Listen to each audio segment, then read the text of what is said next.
Hello everyone. In this video, we will build a .NET Web API from scratch and implement full CRUD operations using Entity Framework Core with the code first approach. Using this approach, we shall create a SQL database, write API endpoints for these CRUD operations, and test everything using Postman. Let's get started. Okay, open Visual Studio 2022. Go to File, New Project, and select ASP.NET Core Web API project. Click on Next. Now we provide a project name, something like EF Core Code First Demo. Click on Next. We have .NET Framework 9. Okay. Click on Create. Okay, we have our .NET 9 Web API project ready. To use Entity Framework Core, we need to install the required some NuGet packages, right? So open the package manager console. Okay, so we install these two packages to use the Entity Framework Core. I run both of these packages here.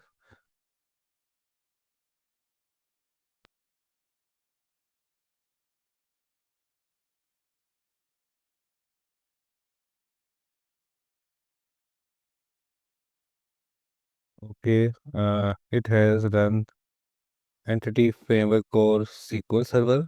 Now let's install another package. Okay, click on enter. Okay, now we have installed Entity Framework Core and SQL Server support, right? Okay, now we need to configure our database connection in appsetting.json, right? So we open appsetting.json and add the connection string under allowed hosts.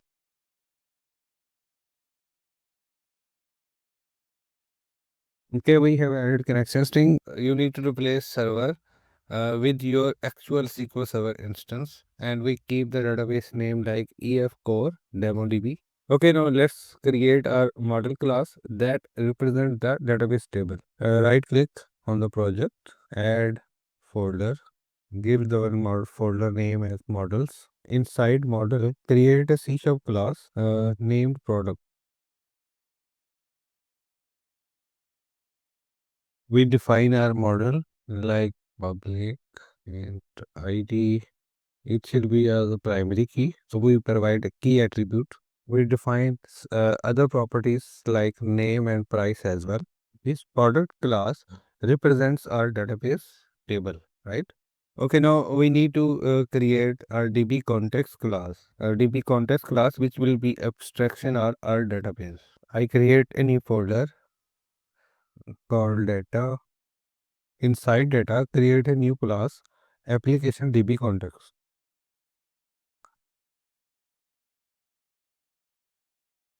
We inherit this class from DbContext.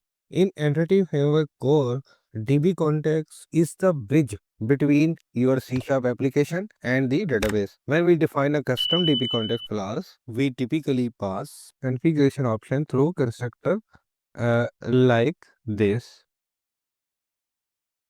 This parameter DbContext option, application DbContext option, is used to configure how Entity Framework Core connects to the database, right? And base option, this calls the base class DbContext constructor and passes the options parameter, right? It ensures that the database configuration like connection string, provider, etc. is properly set. Okay, now we go to program.cs and register our DbContext inside builder.services. Right, builder.services.add DbContext. Okay, we have registered our DbContext. Now our application knows about the database as well. Okay, next we need to apply migration. So now let's generate the database using migrations. Open package manager console, run the command like add migration initially create. Okay, it is creating a migration with a name initially create. Okay, so it has created migration here. So next we run the command update database. It will create database if it doesn't already exist and our products table as well.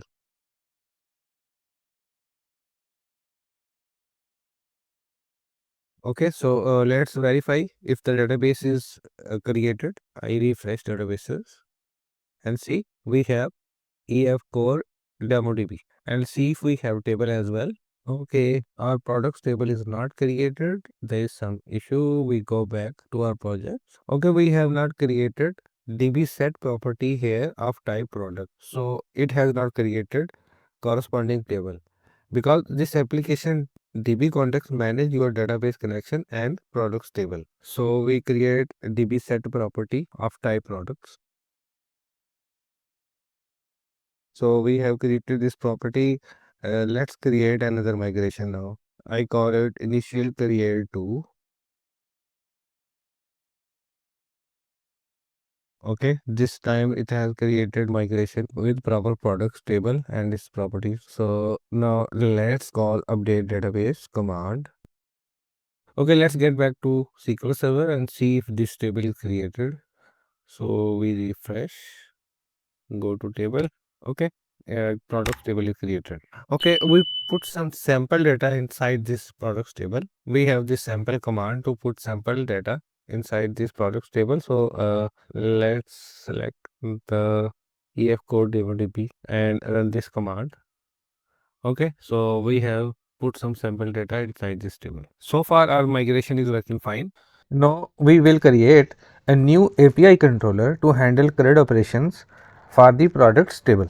Okay, right click on controller folder, click on add controller, choose API controller, API controller empty, click on add, name the controllers like products controller, click on add, and now we open products controller. Okay, first we define application DB context object in this controller like private application DB context, and we inject this application DB context through dependency injection to interact with database. Okay, now we start implementing our CRUD operation. So first we use our get method. We will define get all products. HTTP get means this method handles get requests. Now we use application DB context here and get all the products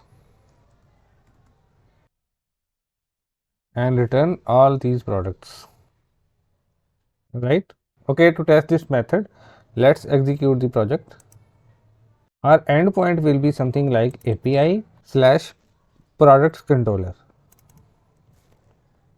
We write our URL like API products. I hit enter and we get all the products. I copy it. I can test it in Postman as well.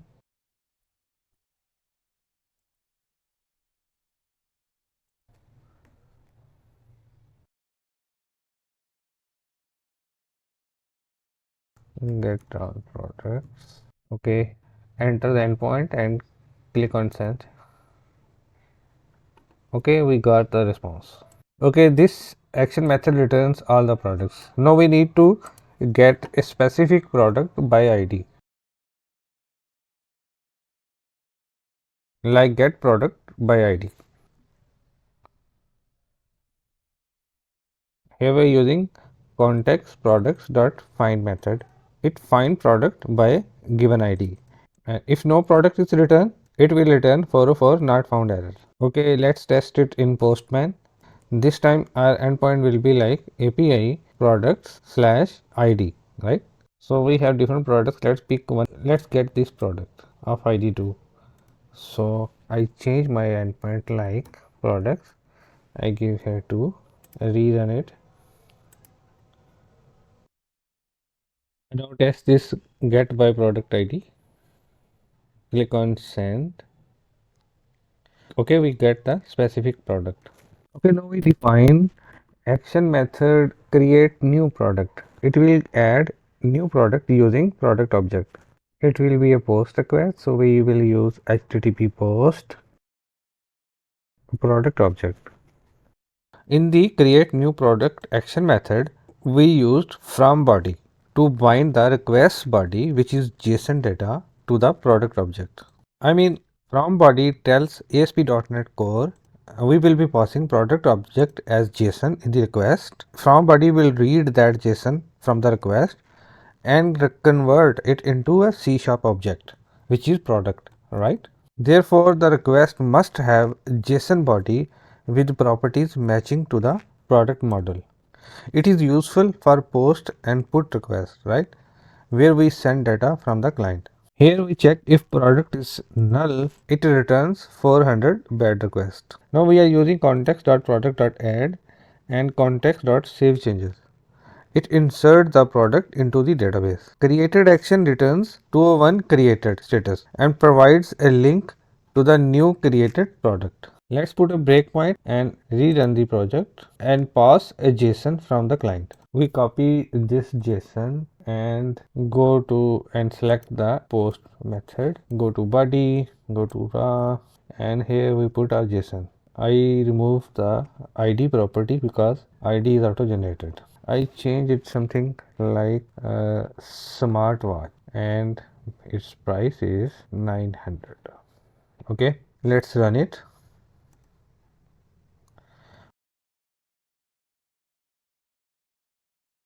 And see what we have received in product model, and we have received exactly same data. So from product has converted that JSON into this product object. Okay, we run it. So we got the status 201 created and we got the newly created object. And let's verify if this record has been inserted into database as well. We have select Tariq from products table. So let's execute this query. Okay, it has been inserted. Okay, now we add update product action method to update existing product. For updating existing product at resource, we use put method. API product slash ID, right?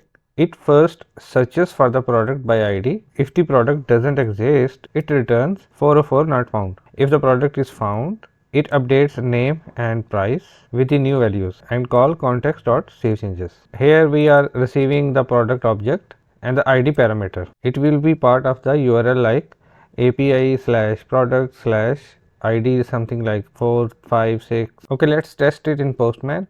Let's run the project again. Okay, this time we update our newly inserted product. Its ID is 1002. Okay, I go here provide the ID like 1002 and change the name like Smart My Watch and I update its price like 1000. And let me put the breakpoint here. Okay, we have put the breakpoint. Let's hit this action method by calling it. Oh, 404 method not allowed. Okay, so we need to select put from here. Okay, let's call it again. Okay, it has hit the update product method. So let's see what we have received. Okay, we have received our JSON here. F10 call saves changes and let's continue. Okay, the product updated successfully. Let's verify from the database as well. Okay, the product has been updated successfully. Okay, now we create our last action method in the CRUD operation, that is delete product. Okay, for delete method we use http delete attribute. It takes ID as parameter and find the product by ID. If product not found, returns 404 error. If it founds, it deletes the product and save the changes. Okay, let's rerun the project and test this action method. In this Postman collection, we add a new request, the delete verb, and let's call this action method. Okay, we got the response product deleted successfully. So let's verify it. Okay, that product has been deleted. That's it. We have successfully built a .NET Web API with full CRUD operations using entity framework code first. Let me know your thoughts in the comments. Like, subscribe and share. See you in the next video. Thanks for watching.